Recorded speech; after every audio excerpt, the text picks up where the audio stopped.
Bollywood young hero Raj Tarun పై అతని ప్రేయసి లావణ్య వ్యవహారం టాక్ ఆఫ్ ది టౌన్ గా మారిన విషయం తెలిసిందే. రాజ్ తరుణ్ తనను పెళ్లి చేసుకుంటానని నమ్మించి మాల్వి మల్హోత్రాతో ఎఫ్ఐఆర్ కారణంగా వదిలేసి వెళ్లిపోయాడని ఇప్పటికే నార్సింగ్ పోలీస్ స్టేషన్లో ఫిర్యాదు చేసింది లావణ్య. అయితే లావణ్య ఫిర్యాదులో పేర్కొన్న విషయాలను అబద్దాలని, ఆమె డ్రగ్స్ కు బానిసవడంతో చాలా కాలం క్రితమే లావణ్యతో బ్రేకప్ చేసుకున్నానని మరోవైపు రాజ్ తరుణ్ కూడా చెప్పాడు.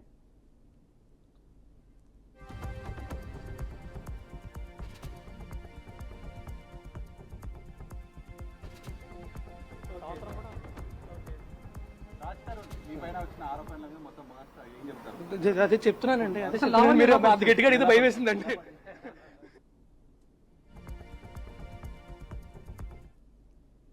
విచారణలో భాగంగా ఫిర్యాదులో పేర్కొన్న విషయాలపై ఆధారాలు చూపించాలని లావణ్యను కోరినట్టు ఇప్పటికే వార్తలు వచ్చాయి. ఈ క్రమంలో తాజాగా లావణ్య మరోసారి నార్సింగ్ పోలీస్ స్టేషన్లో ఫిర్యాదు చేశారు. రాజ్ తరుణ్తో నాకు 10 ఏళ్ల క్రితమే పెళ్లయిందని, 10 ఏళ్లుగా కాపురం చేస్తున్నారని తెలిపారు. కొన్నాళ్ల క్రితం రాజ్ తరుణ్ తనకు అబార్షన్ చేయించాడని మెడికల్ డాక్యుమెంట్స్ ను పోలీసులకు అందించారు. లావణ్య అలియాస్ అన్విక పేరుతో కలిసున్నారని, అన్విక పేరుతో విదేశాలకు కూడా వెళ్లారని చెప్పుకొచ్చారు. మాల్వి మల్హోత్రా వచ్చాక రాజ్ తరుణ్ తనను దూరం పెట్టాడని పోలీసులకు స్పష్టం చేశారు.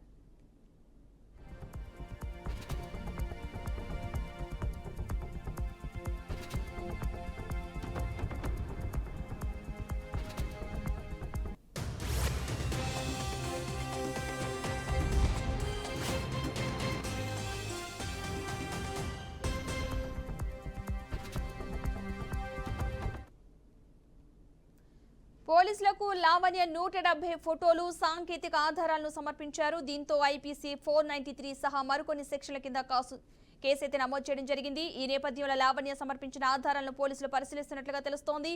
మరి రాజ్ తరుణ్ లావణ్య కేసు ఎటువైపు మలుపులు తిరుగుతుందనేది సర్వత్రా ఆసక్తి నెలకొంది.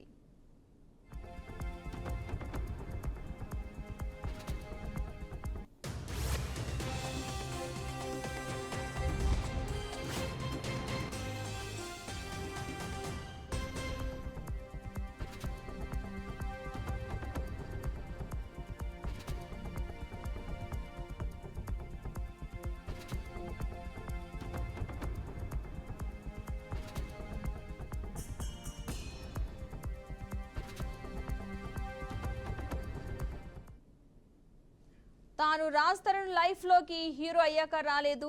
అతడు ఉయ్యాల చంపాల సినిమా తీసే టైంలోనే పక్క ఇళ్లలో ఉండేవాళ్ళమని తెలిపింది. తమ పెళ్లి విషయం సమయం వచ్చినప్పుడు తానే బహిరంగంగా ప్రకటిస్తా అని చెప్పడంతో అతన్ని నమ్మానని తెలిపింది. రాజ్ తరుణ్ లేకుండా తాను బ్రతకలేనని చెబుతోంది. తాను ముసల్దాన్ని అయినా కూడా అతనే తన మనసులో ఉంటాడని లావణ్య ఇప్పటికే మీడియాతో వెల్లడించింది.